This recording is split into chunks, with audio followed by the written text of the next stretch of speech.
Hello बच्चों, नमस्कार। आप सभी को स्वागत है हमारे आज की बायोलॉजी स्पेशल क्लास में। और मैंने ब्लड का पार्ट 1 पढ़ा चुका है। ठीक है, आज मैं लेकर आई हूँ बायोलॉजी में बाई ब्लड का पार्ट 2। क्या लेकर आई हूँ? पार्ट 2। किसका? मैम ब्लड का। किसका? तो बोलोगे मैम ब्लड का, है ना। मैंने बताया रखा है कि ब्लड को हम हिंदी में रक्त कहते हैं या खून कहते हैं। ठीक है, आइए देखते हैं मैंने ब्लड को कहाँ रखा जाता है। जहाँ रखते हैं उसे क्या कहते हैं भाई? मैंने बताया था कि ब्लड बैंक कहते हैं। जहाँ पे ये ब्लड की डेथ होती है, वहां पे मैं बताई थी कि उसे हम कब्र कहते हैं। ठीक है, स्प्लीन कहते हैं। और मैंने ऐसे ऐसे करके बहुत सारा आपको पार्ट 1 में पढ़ा चुका है। अगर देखना चाहो तो आप जाके पार्ट 1 देख सकते हो, तभी पार्ट 2 क्या है समझ में आएगा। अगला है हमारा प्लाज्मा। क्या है? प्लाज्मा। प्लाज्मा किसे कहते हैं, है ना। प्लाज्मा किसे कहते हैं? ये प्लाज्मा हिंदी इंग्लिश में एक ही होता है, प्लाज्मा। प्लाज्मा 50 से 60% प्रेजेंट प्लाज्मा इन ब्लड में। देखिए इसका क्या होता है ना, हमारे बॉडी में क्या है, हमारे बॉडी में 50 से 60 सॉरी हमारे बॉडी में जो ब्लड है ना, हमारे बॉडी में जो ब्लड है, उस ब्लड में केवल 50 से 60% क्या है? हमारा प्लाज्मा। 50 से 60% क्या उपस्थित है? प्लाज्मा। इसमें मैम हमारे ब्लड में, है ना, हमारे बॉडी में जितने भी ब्लड है वो पूरे ब्लड में 50 से 60% क्या है? हमारा प्लाज्मा प्रेजेंट यानी उपस्थित है, प्लाज्मा है ना। लेकिन 19% water and 10% protein and carbohydrate. इसका मतलब क्या है? इसका मतलब ये है कि 90% है, 90% हमारे ब्लड में क्या होता है मैम? वाटर यानी जल उपस्थित होता है ना। 90% क्या होता है कि जल उपस्थित होता है हमारे ब्लड में।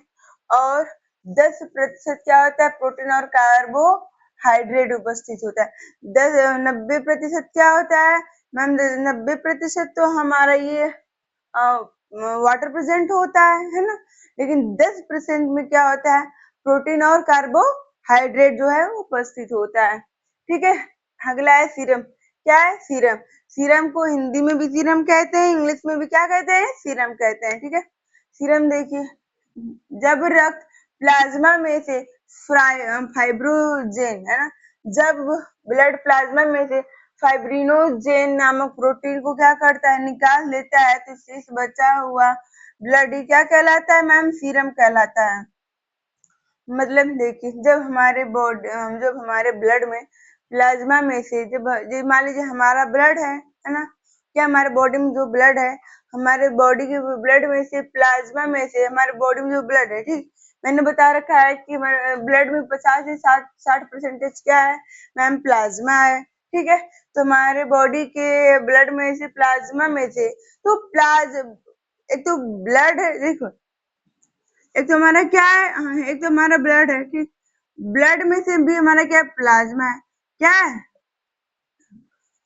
प्लाज्मा। प्लाज्मा में से भी क्या है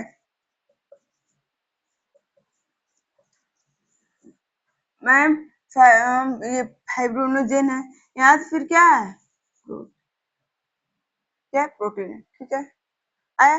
देखिए क्या है इसका मतलब, जो हमारे बॉडी में रक्त प्लाज्मा में से, ठीक है, रक्त प्लाज्मा में से फाइब्रोनोजेन क्या होता है? फाइब्रोनोजेन नामक प्रोटीन, ठीक है, निकाल लेता है, तो शेष बचा हुआ ब्लड ही क्या होता है? जब हमारे बॉडी के रक्त में से सॉरी प्लाज्मा में से फाइब्रोनोजेन नामक प्रोटीन निकाल लेता है, तो शेष बचा हुआ हमारा क्या?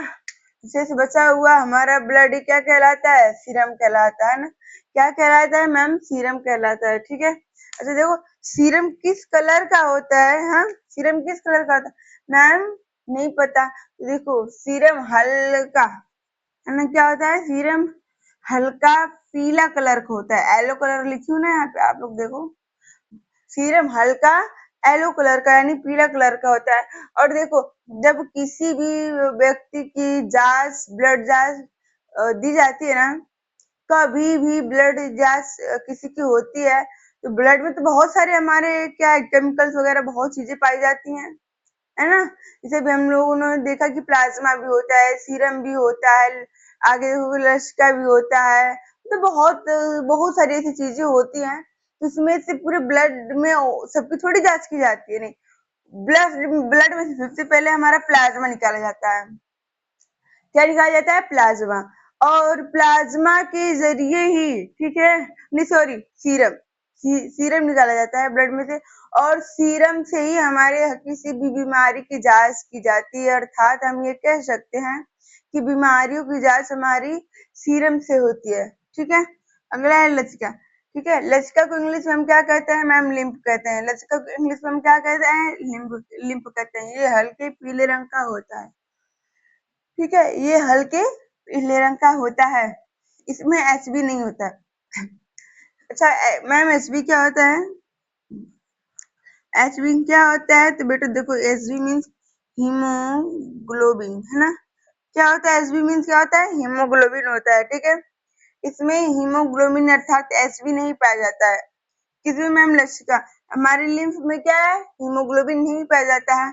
बॉडी में बहुत सारी लसिका ग्रंथियां, हमारे बॉडी में क्या है ना, बहुत सारी ग्रंथियां पाई जाती हैं, जिसे हम और मतलब बहुत सारी ग्रंथियां पाई जाती हैं, जिसमें से क्या है, कुछ ग्रंथियां लसिका ग्रंथियां होती हैं, है ना।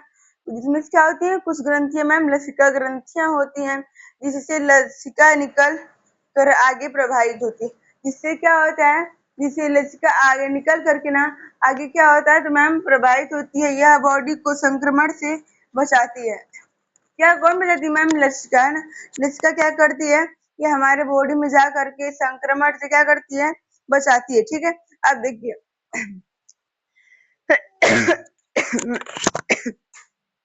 तथा बचाती तो है, ठीक है, तथा ये क्या करती है कि शरीर में जो कुछ अतिरिक्त जल होते हैं, नहीं अतिरिक्त यानी बॉडी में सब कुछ होने के बाद कुछ शेष जल बच जाते हैं, एंड जिसे हम एक्स्ट्रा एक्स्ट्रा वाटर भी कहते हैं, उसे क्या करती है लसिका? मैम उसे लसिका क्या करती है? अवशोषित करती है। क्या करती है? अवशोषित करने का भी कार्य करती है। आगे देखिए, लसिका में O2 की अपेक्षा यानी ऑक्सीजन की अपेक्षा, लसिका में ऑक्सीजन यानी O2 की अपेक्षा कार्बन डाइऑक्साइड यानी CO2 अधिक पाया जाता है ना। लसिका में ऑक्सीजन की अपेक्षा मैम कार्बन डाइऑक्साइड यानी CO2 क्या होता है? ज्यादा मात्रा में पाया जाता है। यह घाव भरने का कार्य करता है। ठीक है, तो लसिका क्या करता है? हम लसिका को घाव भरने का कार्य मतलब लसिका जो है क्या करती है? घाव भरने का काम करती है। लसिका के कारण ही हमारा जो भी घाव होता है बहुत तेजी से रिकवर करता है। ठीक है,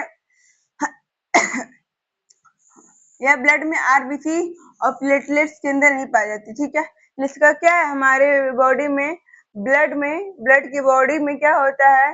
पूरी बॉडी की ब्लड में आरबीसी और प्लेटलेट्स, आरबीसी और प्लेटलेट्स के अंदर नहीं पाई जाती है।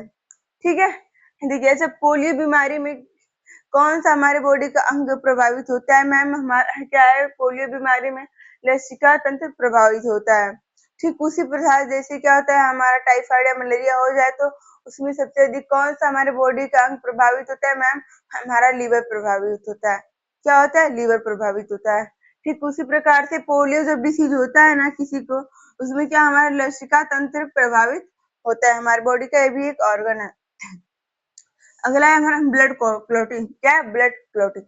ब्लड क्लॉटिंग को हम हिंदी में रक्त का थक्का जमना कहते हैं। रक्त का थक्का को इंग्लिश में क्या कहते हैं मैम? ब्लड क्लॉटिंग कहते हैं। बॉडी के किसी भी भाग पर ब्लड जम जाता है। ठीक है, अच्छा देखो क्या होता है ना, हमारी बॉडी में कभी कभी क्या होता है, जैसे कहीं चोट लगी है ना तो वहां पे ब्लड जम जाता है, तो हम लोग गाँव में क्या करते हैं, हल्दी और क्या प्याज वगैरह पीस उसकी मतलब रख के बांध देते हैं कि ब्लड ना जमे ना, अपना उसका सर्कुलेशन क्या हो, अच्छा हो। तो वही चीज यहाँ पे बेटा कि बॉडी के किसी भी भाग पर ब्लड जम जाना ही हमारा क्या कहता है मैम? जम जाना ही हमारा ब्लड क्लॉटिंग कहलाता है। ठीक है, देखो ब्लड का थक्का जब 2 से 5 मिनट में बनता है ना, ब्लड का थक्का हमारे बॉडी में जब 2 से 5 मिनट में बन जाता है ना, तो उस बनने की क्रिया को हम क्या कहते हैं मैम? कैस्केडिंग। कैस्केडिंग प्रोसेस यानी कैस्केडिंग प्रक्रिया कहते हैं। ठीक है, आप सभी को अगर ये वीडियो अच्छी लगी हो तो प्लीज लाइक, सब्सक्राइब, कमेंट करना ना भूलें, और जितना हो सके वो आप सभी हमसे जुड़े रहें, और इस सेशन को अपने दोस्तों के पास शेयर जरूर करें। धन्यवाद।